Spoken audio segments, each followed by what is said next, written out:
నిజమే. రష్మిక మంథన చేసిన ఒక పోస్ట్ ఇప్పుడు టాలీవుడ్లో హాట్ టాపిక్గా మారింది.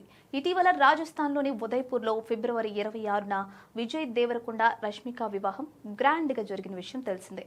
వివాహం అనంతరం హైదరాబాద్ విజయ్ సొంత గ్రామంలో ఘనంగా వేడుకలు సైతం నిర్వహించారు. ఇటీవల ఈ కొత్త జంట అత్యంత సన్నిహితులతో బడ్డీ మూన్కు సైతం వెళ్ళింది. ఈ ఫోటోలు నెట్టింట వైరల్గా మారాయి. కాగా తాజాగా రష్మిక ఇన్స్టాగ్రామ్లో ఇప్పుడు మేము ముగ్గురం అయ్యామంటూ ఓ క్యూట్ వీడియోను షేర్ చేసింది. అయితే ఈ వీడియో ఒక యానిమేషన్కు సంబంధించింది. ఇందులో విజయ్ రష్మికలతో పాటు ఒక పొద్దుతిరుగుడు పువ్వు ఉంది. రష్మిక ధరించిన టీ షర్ట్ పై గుడ్డు బొమ్మ ఉండడం విశేషం. అయితే ముగ్గురం అనే క్యాప్షన్ చూసి విరోష్ జోడీ అప్పుడే తల్లిదండ్రులు కాబోతున్నారా, రష్మిక ప్రెగ్నెంటా అనే సందేహాలు వెలువడుతున్నాయి. కానీ అసలు విషయం వేరేలా ఉంది. ఈ పోస్ట్కు ప్రెగ్నెన్సీతో ఎలాంటి సంబంధం లేదని తెలుస్తుంది.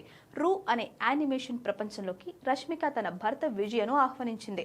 ఆ వీడియోలో రష్మిక విజయ్తో పాటు పొద్దుతిరుగుడు పువ్వు రూ కలిసి కనిపిస్తున్నారు. ప్రముఖ content platform terribly tiny tales సహకారంతో రష్మిక గతంలోనే రష్మిక అండ్ రూ అనే యానిమేటెడ్ ఐపీని ప్రారంభించింది. ఈ యానిమేటెడ్ క్యారెక్టర్ రూ పేరుతో ఒక పొద్దుతిరుగుడు పువ్వు రూపొందించబడింది. ఇప్పుడు ఈ డిజిటల్ ఫ్యామిలీలో విజయ్ కూడా భాగమయ్యారన్నమాట.